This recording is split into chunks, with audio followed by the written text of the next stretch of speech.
Hi everyone, welcome back. Thanks for joining us today. We've got a brand new story to share with you, so let's begin. My name is Jaden, and today I'm here to tell you about how someone you love can flip a switch without warning, and how, when that happens, what you do next can either break you or quietly shift all the power back into your hands. You see, I was engaged, thinking I was about to marry the woman I'd spend the rest of my life with. But 2 weeks to the wedding, she ended the engagement through a text message. I simply replied, "As you wish." And then I got to work. But for you to really understand what I did, I need to take you back to the beginning. Because none of this makes sense without the full story. So let's rewind. We met a few years ago. At the time, I was working at a bank. I worked in the business development division, helping small business owners understand their options when it came to financing, loans, and credit management. Part of the job involved hosting seminars and networking events for entrepreneurs looking to grow or stabilize their businesses. That's where I met Jessica. It was during one of those events. I was stationed at one of the tables, set up to offer advice. When I noticed Jessica walked in, she was beautiful, and that got my attention. A few minutes later, she walked up to my table. She had a question about her business. I answered her question, but I also noticed how easy it was to talk to her. She listened and asked thoughtful follow-ups. That conversation lasted longer than most I had that day. When it wrapped up, I offered her my contact info. "If you run into anything complicated or need help figuring things out," I told her, "just give me a call or shoot me a text." She smiled, saved my number, and said thanks. Over the next couple of weeks, I'd get texts from her. At first, it really was just banking stuff. But slowly, our conversation started to drift. I'd reply, and we'd end up chatting about anything and everything. Soon, the texts were daily. She'd call sometimes too. I wasn't just giving her banking advice anymore. I was giving her my time, my attention. And it wasn't forced. It flowed easily. Before I knew it, we were making plans to see each other outside of business stuff. Soon after, we were dating. At the time, I honestly thought it was the beginning of something solid. Something real. But as I'd learn later, beginnings can be beautiful and deceiving at the same time. Jessica and I had been dating for several months, and while things looked good on the surface, it didn't take long for some cracks to show, especially around her finances. As you spend more time with someone, certain things naturally come up. I began to see just how much weight she was carrying financially, and honestly, it was a lot heavier than I expected. Her business wasn't doing well. At first, she tried to keep a brave face, but eventually she let me in on the truth. Her cash flow was tight, and her business expenses were stacking up. She also had a pile of student loans that hadn't been fully paid off, and together, those two things wrecked her credit. She was honest with me about it, though. I didn't judge her. I respected the fact that she trusted me enough to be upfront, even if it was difficult for her. Now, I work in banking, so I understand the system, credit, debt, business cycles, all of it. I figured that if we were building something real together, then her problems were also mine in a way. So I stepped in by giving her solid advice, helping her set up a realistic financial plan. We reviewed her expenses, went over her income patterns, and I even helped restructure how she handled her business books. And to her credit, she was open to it. She didn't push me away or get defensive. She really seemed to appreciate the help. She followed through, stayed consistent, and together we started turning things around bit by bit. About a year and a few months into our relationship, it genuinely felt like we were on the same page. We had gone through enough by then, ups, downs, and anything in between. I loved her, and I didn't need more time to be sure. So I proposed, and she said yes without hesitation. Shortly after, she moved in with me. We began living like a real couple, planning for a future, dreaming about what married life would look like. That was the part of the relationship where everything seemed to make sense. Or at least, it looked that way at the time. One evening, she brought up the idea of expanding. She wanted to buy a small commercial property, something that would give her business a more solid, physical presence. She'd been renting a space before, but owning one would allow her more control and cut long-term costs. Honestly, it made sense. I mean, from where I stood, it felt like a smart business move. I was proud of her for thinking ahead, and I told her as much. I was in full support. But the next part was tricky. See, while her credit had been improving, it still wasn't good enough to secure a commercial mortgage on her own. The damage from her past student loans and business debts had taken its toll. That's when she came to me and asked if I would be willing to co-sign the mortgage. She said my credit, being excellent, would give the application a better chance of being approved. Now, I didn't say yes right away. I work at a bank. I know exactly what it means to tie your name to someone else's debt. If things go sideways, it comes back to bite you, not just financially, but legally too. Still, Jessica assured me it would be temporary. She told me, once the business kicks off, I'll refinance in my name. You won't be tied to it for long. And at the time, I believed her. We were about to be married. We were building a life together. I thought, if I can't support the woman I'm about to marry now, what am I doing? So, eventually I said yes. I added my name to back her dream. Now, here's something important. Months before we even got to this mortgage discussion, Jessica had reached out via text asking for a personal loan, about $10,000. She said she needed it to cover some immediate business expenses and maybe a few personal bills too. I asked her when she'd pay it back, and she gave me a specific month. I agreed. Again, no contract or anything formal. In my mind, we were partners. We were going to get married. I wasn't lending money to a stranger. I was supporting my future wife. I didn't even see it as risky. I just wanted her to succeed. But here's the thing.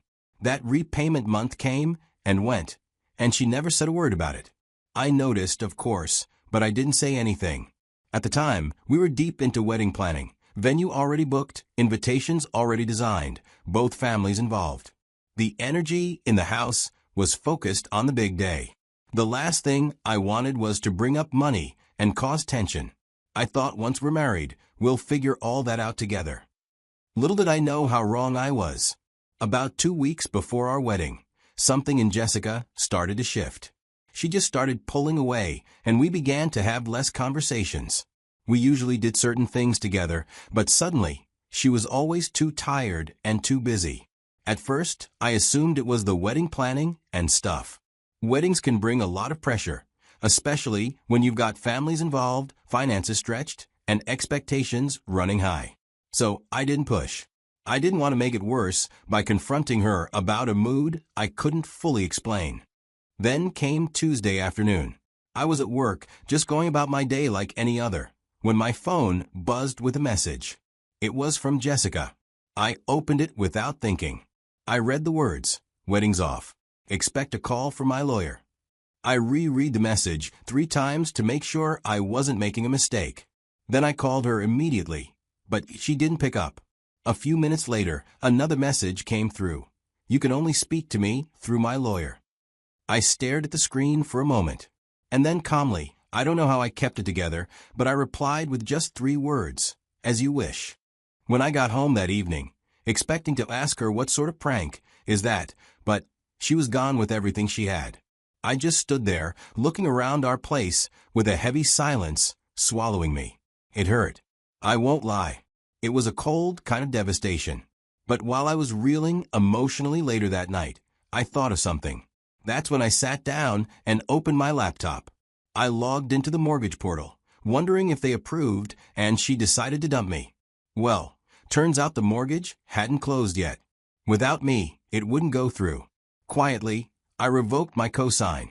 It was a silent click that pulled the plug on her plan. As I was sorting through old messages that night, I recalled the loan she took from me. Now, she'd made it clear I was no longer her partner.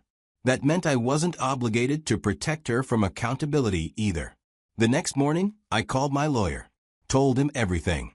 He helped me put together a small claims lawsuit for the unpaid loan.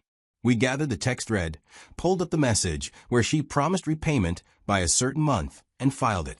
We submitted the paperwork and let the process begin. It didn't take long before the ripple effects hit. Less than 48 hours after the filing, her lawyer reached out.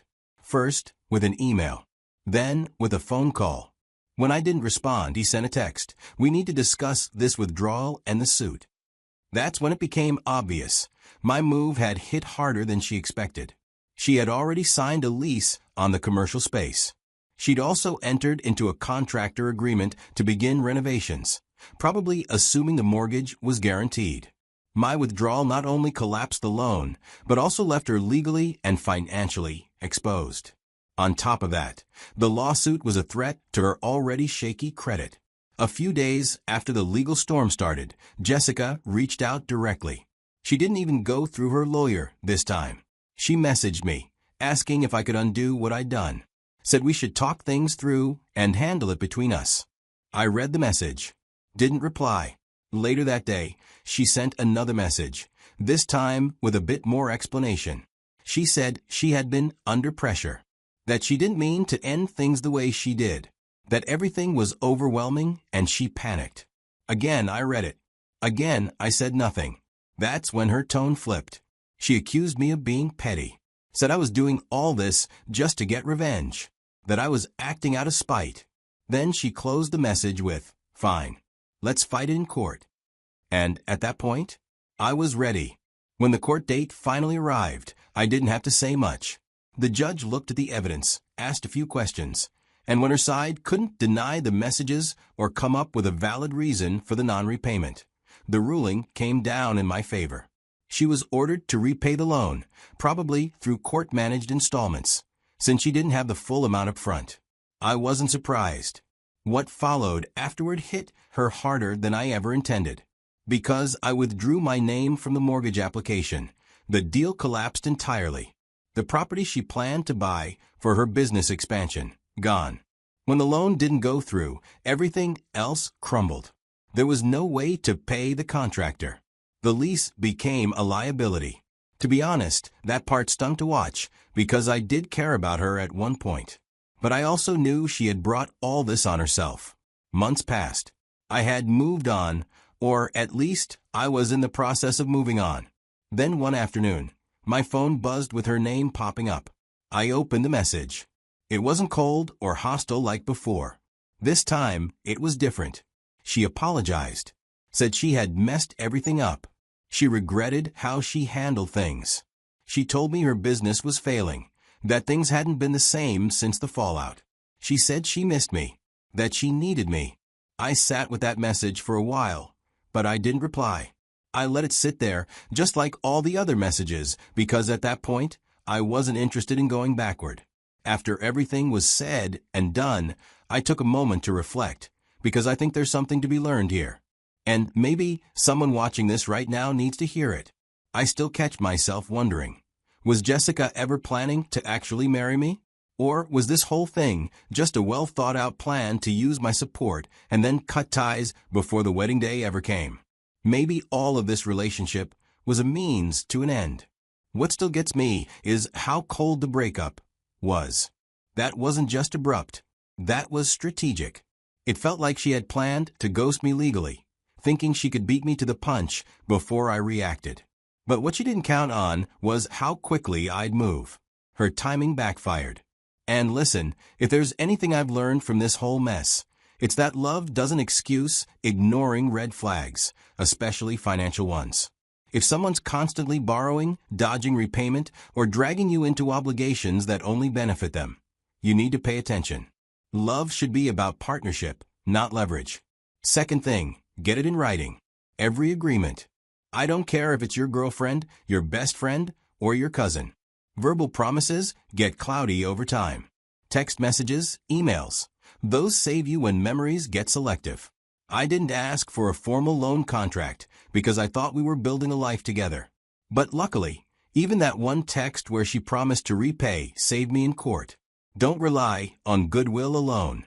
And finally, probably the hardest one, stay calm when you're hurt. I'm not saying don't feel your emotions. Trust me, I felt mine. But I didn't blow up her phone. Now, before I wrap this up, I want to hear from you. Seriously, what would you have done if you were in my shoes? Would you have let it go, tried to talk it out, or moved like I did? Drop your thoughts in the comments. Like the video if it hit something in you, and share it with someone who might need to see this. Thanks again for watching. I appreciate you.